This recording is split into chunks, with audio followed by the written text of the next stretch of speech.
The other thing that's going on is my number. You've heard about this if you've been listening to this briefing, but also this last week, it was announced that the digital agency will go through an inspection by the Personal Information Protection Commission. It's kind of like the watchdog of what's going on, and they're investigating the digital agency.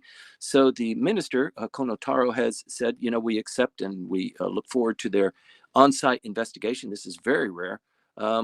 He's admitted that there have been some issues with the card, 940 incidents since its inception. 70%, 72% of the Japanese population has signed up for the My Number system.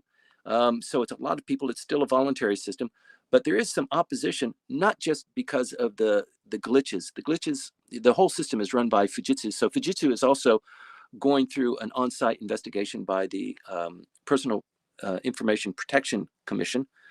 So it's a pretty big deal. It's another slap at Kono Taro for his administration. I don't know why it's particularly devoted to the digital agency, but the digital agency is almost 2.5 years old.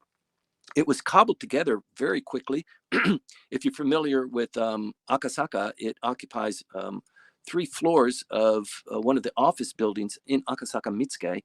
They threw it together, and actually they didn't have enough of the technocrats and the people with the skill and the experience to man the administration of this brand new agency. So they had to go out to the private sector and recruit people who are working at Cisco, at Apple, at Microsoft, give them a status as a government worker, give them a salary that was commensurate with what they were working or receiving elsewhere, or maybe even being seconded by these major companies to fill those steps. So it is somewhat understandable, maybe, that there are growth pains, but also My Number system is a huge system, and the tolerance of the Japanese population for mistakes with regard to personal information that's controlled by the Japanese government are just apparently intolerable.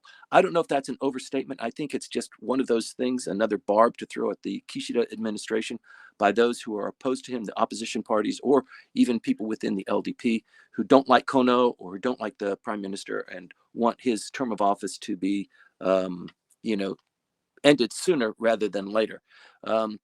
There's a lot going on in Japanese politics with regard to that. There was no snap election, as we all know, but there still is a chance that there might be a snap election before the Diet goes into session again. In fact, this My Number system is considered to be so serious that they had a special session of the Diet on that just this last week, even though the Diet is out of session.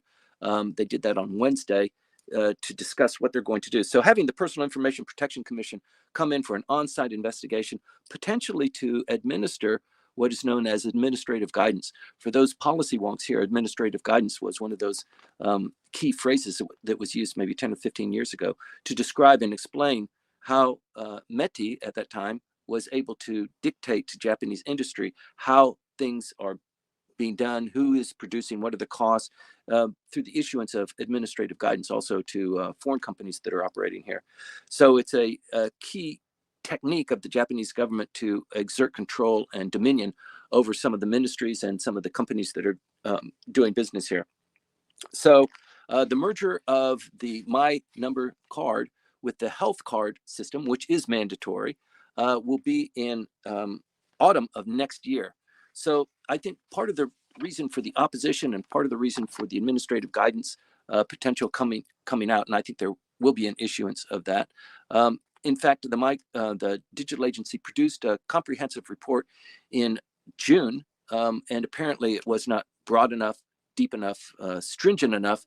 And so the Kishida administration, with just over June and July, the number of incidents of misidentification or the wrong bills going to to individuals, or actually different people's personal information being revealed to different people, maybe with the same first name and last name, has jumped up. So it could be the incidence of that. It could be cracks in the Fujitsu system. Who knows? But a lot is going to be discussed there. Let me see what else is going on.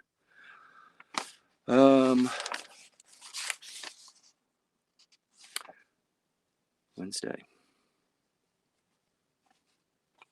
Oh, the other thing that's come up is that the My Number system, people are returning their cards. They're refusing to, they're opting out, in fact. So it's 72% of the Japanese population invested in this system. They're holding separately their insurance cards as well. In autumn of next year, they're going to be merged. People are saying, no, enough of this. I'm not going to do it. If it's a voluntary system, I quit. 20,000 my cards were returned to the government just last month. Since the inception, people joined, they signed up for it. Since the inception of the My Number system, 470,000 have turned around and said, no, this isn't for me. Forget it. I'm out of here. So it looks like it might be something that could be on the chopping block, but I know that the central government, the Prime Minister's office, is hell-bent on making the country and the administration digitalized. So digitizing society is a major component of the Kishida administration, and also of just many of the laws that are being passed to economize and to incorporate in an easy fashion the way information is being handled and controlled and secured in Japan. There have been a couple of breaches.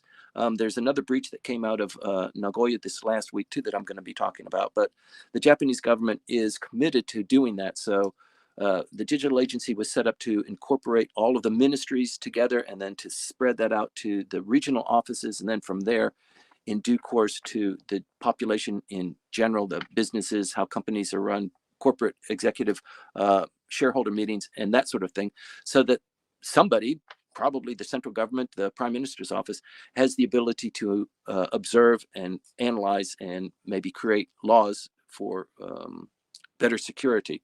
But this is an issue that's not going to go away very quickly. So in the next couple of weeks, we will be reporting on what the administrative guidance is, what the impact is on Konotaro. He is taking a political hit on this just because he's in the crosshairs. And that delights some people and really concerns other people.